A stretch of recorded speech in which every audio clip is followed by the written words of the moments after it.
Hi everyone, and welcome to a really special car here on the Car Reviews podcast with CollectorCarCanada.CA. Today we have a 1952 Mercedes-Benz 300D Cabriolet, and it's affectionately known as an Adenauer, Adenauer, in case you want to look that up. I'll get into that in a minute. So this one is going to be lot 237 on CollectorCarCanada.CA, and you can probably hear by my tone of voice that I'm trying to be really respectful of the car. It's just not something I'm around every day. We've sold cars older than this, but maybe not as valuable. So I'm going to do our normal routine for the car review. I'll start it up, pop the hood, we'll have a listen to the 3-liter engine, and then we'll have a listen to the exhaust out the rear, and then we'll take a tour of both the exterior and the interior of the car. So bear with me, I've never started this car. The procedure's a little different than cars I own, even the German ones.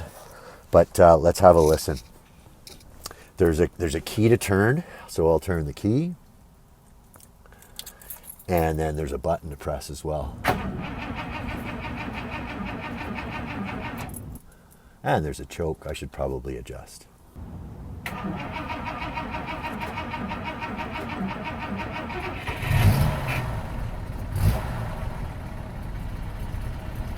Okay, away we go. It is a carbureted engine, as you might expect. So I admit I don't own a carbureted car, and I'm not as familiar with the choke as I could be. But here we are, we're off and running. And I believe I've got the car in neutral. It's a 4-speed manual, shift on the column. And I've just let the clutch out. The car is sitting in neutral with the handbrake on. So I'll come over to the camera and do a handheld camera portion of the video. As I say, we'll start with the engine running, the exhaust, and take a little tour. Okay, so cruising in on the Adenauer's 3-liter single overhead cam engine. It's rounded up to 3 liters. The cc count is just under 3,000, 2,996 if memory serves, but you can check our detailed listing for lot 237 to be sure.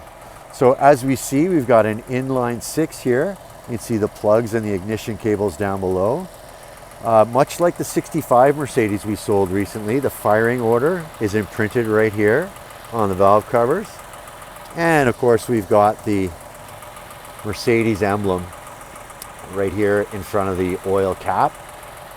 What I'll do is I'll get the microphone down by the engine itself, and we can get a good listen to it running as it idles.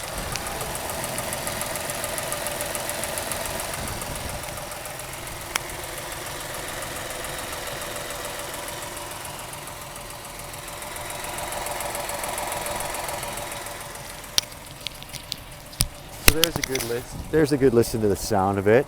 Twin Solex carburetor up front. Very tidy engine compartment, as you see. Here's the data plate. It's still sitting there, but we do have photos of it on the detailed listing for lot 237. And just generally speaking, it's a very well kept engine compartment, very presentable.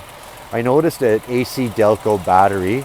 The reason I checked it out was to confirm that it's a 12-volt system. So the Europeans were a little ahead of the domestic manufacturers. The domestics generally went to 12 volt from 6 in 1955, but this 1952 Adenauer is equipped with a 12 volt system. There's the distributor. So I'll wander around to the rear of the car, and we'll get a listen to the single exhaust and its note.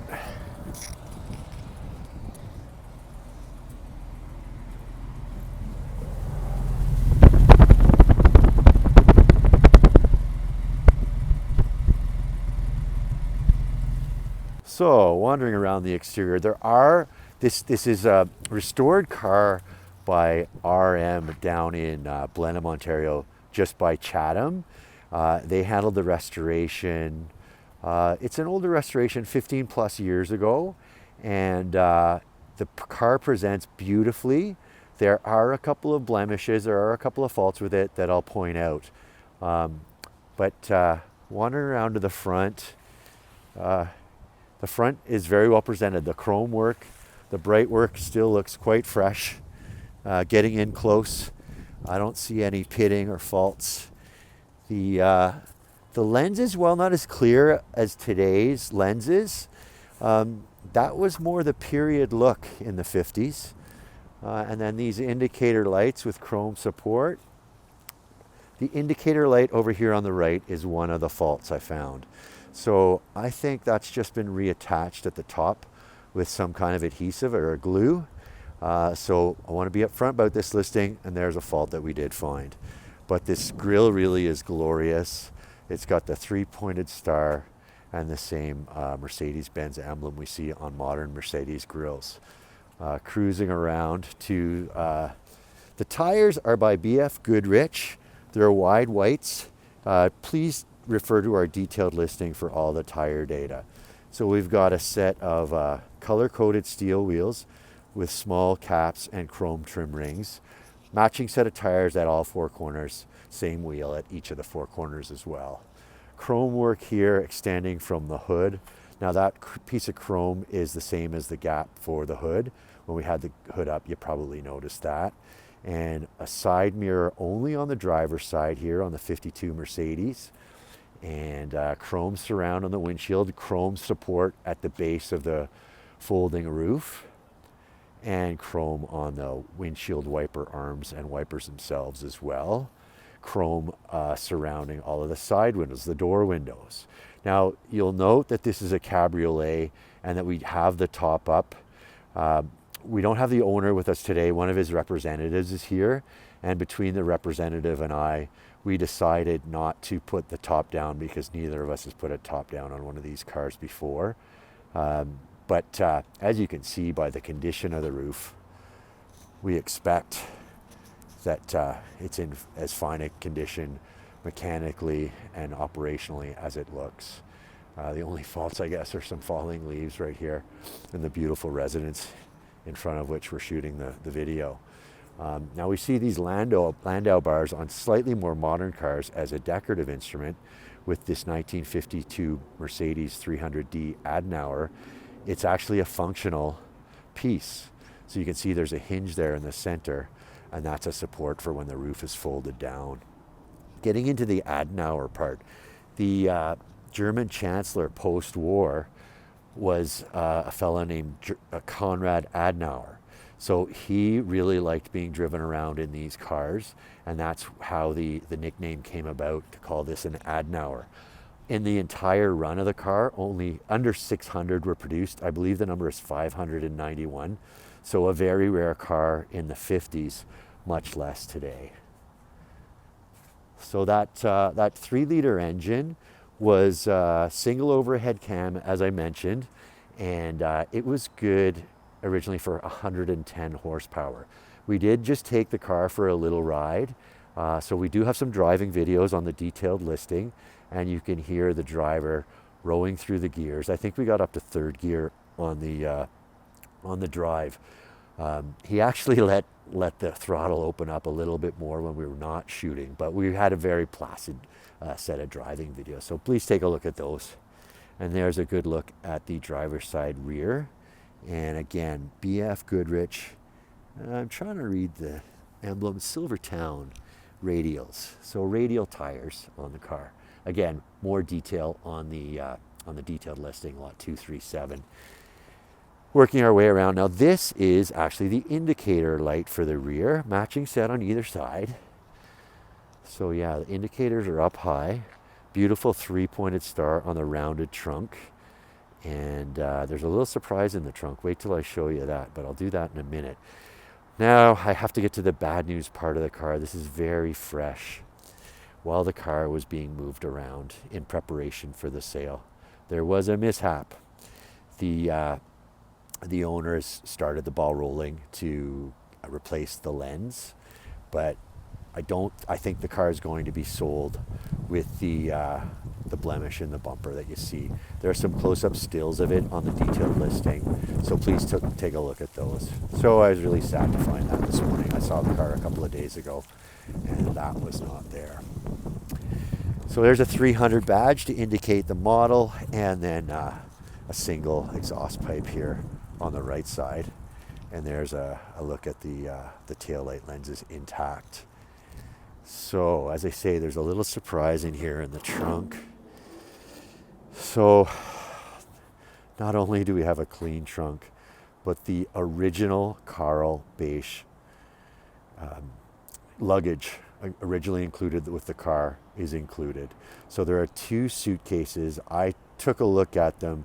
I think they're identical in size. There's just a difference in the depth of the trunk, and that's why they're staggered in the picture. And inside one of them are the original clothes hangers that came with the luggage. Detailed photos of those on our detailed listing, so please take a look.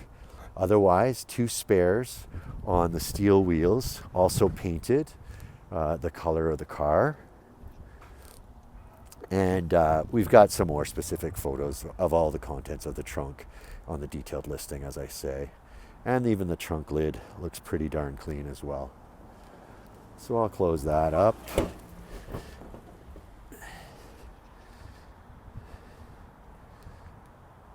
So here's a good look at the rear on the passenger side. I took a look at the gas door earlier.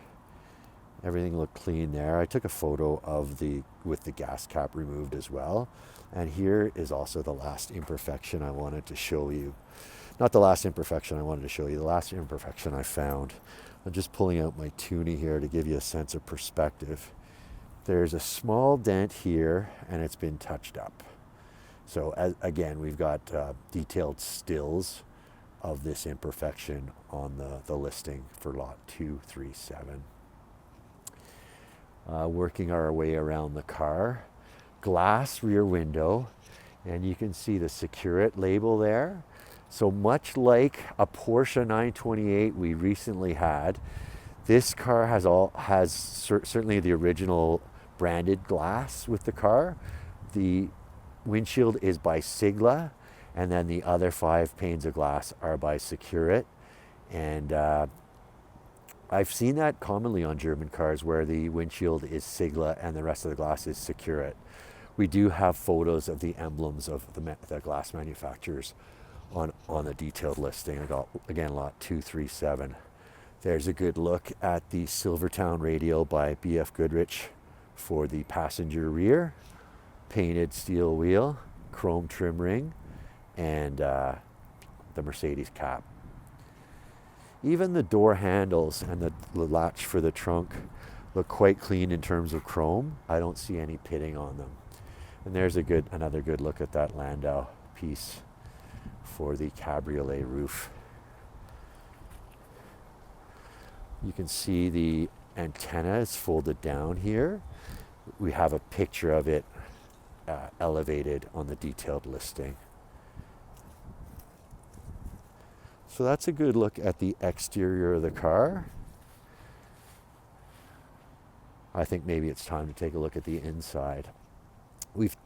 Right now we've got the driver's window down. We don't want to lock the keys in the car, and the rest of the windows are up. I did test the windows previous to shooting, and actually we had them up and down for our photos. But no trouble at all with the window cranks. So interior very, very presentable, and a matching pale green. Another neat German car. I find this in a lot of German cars. The map pocket, which folds up. There's a set of vinyl protective mats here, and then the carpets down below, which are very presentable. Door sills also quite clean, and the leather is quite supple, soft. It does have kind of an old car smell to it. I wish I could illustrate that for you in the video, but of course I can't. And there's an emblem in the seat recliner, the seat adjustment. Interestingly, there's no armrest for the front passengers, but there is one in the rear. We have it folded down in a photo on the detailed listing. No seat belts from the factory, and they have not been added. So a good look at the instrumentation of the car. There's a speedometer in miles per hour with a maximum reading of 120. Odometer down below reads 28,344. True mileage unknown. And there is a small trip odometer down below, and you can see the dials down below to adjust that. On the left side of the speedometer, there's an oil pressure and a coolant temperature gauge, while on the right side there's fuel and amperage. Beautiful, what I believe to be an original radio in the car by Becker. And I'm just reading some of the labels on it. I read Daventry, Sydney, Brazzaville, and Soundbrook, Oslo, Vatican, Moscow, Motala, and London. And even with some preset buttons. The VDO, I didn't mention that the instrumentation is by VDO, something you still see in modern German cars. The clock, while beautifully presentable, is only correct twice a day. The clock has not been running since we arrived today to the car. And there's a good look at the HVAC, and that's the hood release there. Beautiful appointed wood on the dash and all the tops of all of the doors. The wood really is in beautiful condition. I don't find fault with it, and there's wood surrounding the windshield on the interior as well. Each of the front occupants is treated to a handle for ingress and egress, and the visors really are something from another time. And the glove box, I did open the glove box earlier, no problems at all right there. Quite generous too, actually, and nice and clean. So, working our way, here's an emblem with some vehicle data. We also have photos of that and vehicle data from under the hood on the detailed listing. Again, lot 237, so please have a look. And just as clean here for the rear passengers. Again, no belts. I'll demonstrate this armrest for you too. I didn't want to use the handle. I didn't want to mess it up. So beautiful matching armrest with the soft, supple leather interior and matching carpets. Little look at the parcel shelf in behind, again with matching broadloom, and there's even a wood surround on the rear window. Taking a look at the door cards for the rear doors, just as pretty with the green and the wood trim, and each side's door is equipped with an ashtray, and opening it up, that's the only pitting I've seen on chrome, and it's on the inside of the ashtray, not the outside. So I'll just wander around the car one more time, and then we'll move over to some closing thoughts. It really is a stunning piece. Only 591 were built, and I suspect there are fewer than 591 in existence today. So beautiful green with the tan colored roof. There's also a parade boot for the top for when it's down. There are photos of that folded up on the detailed listing, and various other little accessories and pieces of data. So moving to some closing thoughts. So there's a good look at a car we're really excited to have. It really feels like we've arrived when we get a piece like this. So again, it's a 1952 Mercedes-Benz 300D Cabriolet, known as an Adenauer, because the German chancellor at the time liked to be driven around in one, and that was his surname. Konrad Adenauer kind of made this car famous. One of 591 for the entire model run originally. I don't know how many are left, but it's got to be a lower number than that. Lot 237 on CollectorCarCanada.CA. Please do take a good look at our detailed listing. Lots of photos, paragraph form, and some other videos to supplement this one, including some driving videos. Thank you for watching, and on to the next car.